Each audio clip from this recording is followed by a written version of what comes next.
विकसित भारत जी राम जी बिल पर घमासान जारी। लोकसभा की कार्रवाई शुरू होते ही विपक्ष का हंगामा। योजना से गांधी जी का नाम हटाने पर हल्लाबोल। संसद परिसर में विपक्षी सांसदों का प्रदर्शन। मनरेगा का नाम बदलने पर जताया विरोध। मनरेगा का नाम बदलने पर कर्नाटक में प्रदर्शन। सीएम सिद्धरामैया और deputy CM DK Shivakumar हुए शामिल। केंद्र सरकार के खिलाफ की नारेबाजी। जी राम जी बिल को लेकर कांग्रेस नेता वी हनुमंथा राव का केंद्र पर अटैक। कहा, गांधी का अपमान करने की क्या आवश्यकता। बीजेपी देश को आगे बढ़ाने वालों का अपमान कर रही।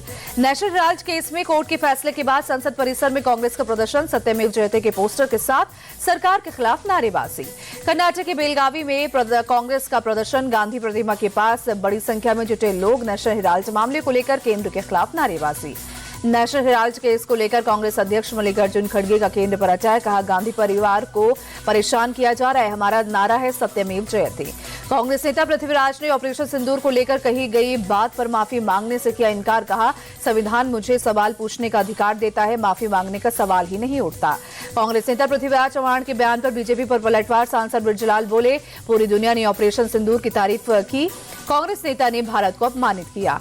पृथ्वीराज चौहान के बयान पर बीजेपी पर अटैक। शहनवाज हुसैन बोले, कांग्रेस देश की मर्यादा तोड़ रही है। पृथ्वीराज का बयान दुर्भाग्यपूर्ण है। दिल्ली दौरे पर यूपी बीजेपी प्रदेश अध्यक्ष पंकज चौधरी, केंद्रीय गृह मंत्री अमित शाह से की मुलाकात। राजनीतिक स्थिति समेत कई मुद्दों पर चर्चा। इथियोपिया की संसद में पीएम मोदी का संबोधन। कहा, लोकतंत्र के मंदिर में आना सम्मान की बात, ये मेरे लिए गौरव का पल।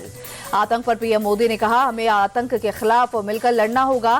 पहलगाम हमले की निंदा करने के लिए इथियोपिया का आभार। पीएम मोदी ने कहा, इथियोपिया और भारत में काफी समानता, इथियोपिया शेरों की भूमि है। पीएम मोदी ने बोले, हमारी संस्कृति और विरासत एक है। इथियोपिया के युवा भविष्य गढ़ रहे हैं। पीएम मोदी ने कहा, कोविड के समय हमने दूसरे देशों की मदद की। इथियोपिया को हमने 4 मिलियन वैक्सीन डोज भेजे।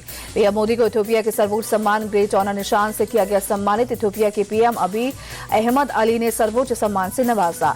पीएम मोदी इथियोपिया का सर्वोच्च सम्मान पाने वाले पहले विदेशी राष्ट्राध्यक्ष हैं। अब तक 28 देशों ने पीएम मोदी को अपने सर्वोच्च नागरिक सम्मान से किया सम्मानित। पीएम मोदी बोले, सर्वोच्च सम्मान मिलना गर्व की बात है। ये सम्मान मेरा नहीं, भारत का है।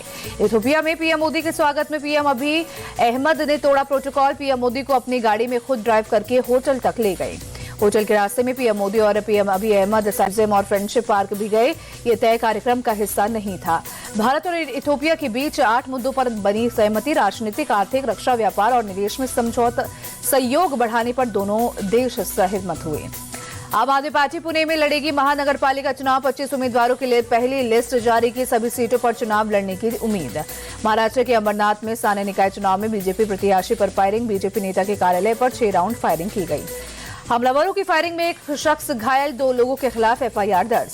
लखनऊ में पीएसी स्थापना दिवस में शामिल हुए मुख्यमंत्री योगी आदित्यनाथ परेड की सलामी ली। यूपी में अवैध घुसपैठियों के खिलाफ अभियान जारी। वाराणसी में पुलिस का ऑपरेशन टॉर्च। झुग्गी झोपड़ियों में लोगों के चेक किए दस्तावेज।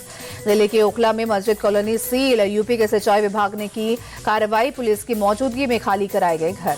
राजस्थान के झुंझुनू में बड़ा एक्शन। 100 करोड़ की ड्रग्स फैक्ट्री पर चला बुलडोजर। पोल्ट्री फार्म की आड़ में चल रहा था नशे का कारोबार। राजधानी दिल्ली में प्रदूषण का कहर जारी। इंडिया गेट के आसपास शाही स्मॉग की परत। विजिबिलिटी भी कम हुई। आनंद विहार इलाके में 341 पहुंचा AQI। जहरीले स्मॉग की परत छाने से विजिबिलिटी कम हुई। पॉल्यूशन के चलते दिल्ली सरकार का बड़ा फैसला। निर्माण काम रुकने से रजिस्टर्ड मजदूरों को 10-10 हजार रुपए दिए जाएंगे। सरकारी और प्राइवेट दफ्तरों में 50% वर्क फ्रॉम होम जरूरी। FSSAI ने सभी राज्यों को जारी किया आदेश। अंडों के सैंपल इकट्ठा कर लैब भेजने को कहा। अंडों में नाइट्रोफ्यूरॉन होने की खबर से मचा हड़कंप। अहमदाबाद के 5 स्कूलों को बम से उड़ाने की धमकी। स्कूल परिसर में मचा हड़कंप। तलाशी अभियान में नहीं मिली कोई संदिग्ध चीज। बेंगलुरु में हार्ट अटैक के बाद शख्स को नहीं मिली एम्बुलेंस। बाइक से अस्पताल जाते समय हुआ एक्सीडेंट। अस्पताल पहुंचने से पहले हुई मौत। कर्नाटक के धारवाड़ में युवती ने रेलवे ट्रैक पर कूदकर दी जान। कॉम्पिटिटिव एग्जाम की तैयारी कर रही थी पल्लवी। हाल ही में युवती की हुई थी सगाई। महाराष्ट्र के चंद्रपुर में कर्ज से परेशान किसान ने बेच दी किडनी। पुलिस ने 5 आरोपियों को किया गिरफ्तार। साहूकार ने 1 लाख को बना दिया था 74 लाख। गोरखपुर में खाद्य विभाग की बड़ी कार्रवाई। केमिकल से रंगा 30 टन भुना चना पकड़ा। 18 लाख रुपए बनाई जा रही थी मिलावटी चने की कीमत। कानपुर में गौ तस्करों से पुलिस की मुठभेड़। पुलिस की गोली लगने से 2 बदमाश घायल। आरोपियों के पास से 2 तमंचा और कारतूस बरामद। यूपी के शामली में बुर्का ना पहनने पर खूनी खेल। शख्स ने पत्नी और 2 बच्चियों की हत्या की।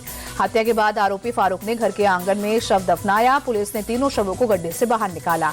जयपुर में स्कूल वैन और कार में भीषण टक्कर। हादसे के बाद कार ड्राइवर मौके से फरार। स्थानीय लोगों ने वैन ड्राइवर और बच्चों को बाहर निकाला। अस्पताल में कराया गया भर्ती। उज्जैन में रेप की कोशिश और मर्डर के आरोपी का जुलूस लंगड़ाता दिखा। आरोपी रियाज 9 साल की मासूम की हत्या का आरोप। भारत और साउथ अफ्रीका के बीच चौथा टी20 मैच आज लखनऊ में दोनों टीमें होंगी आमने सामने। शाम 7 बजे शुरू होगा मैच। 5 मैचों की टी20 सीरीज में भारत 2-1 से आगे है। टीम इंडिया के लखनऊ में ही सीरीज जीतने पर होगी नजर।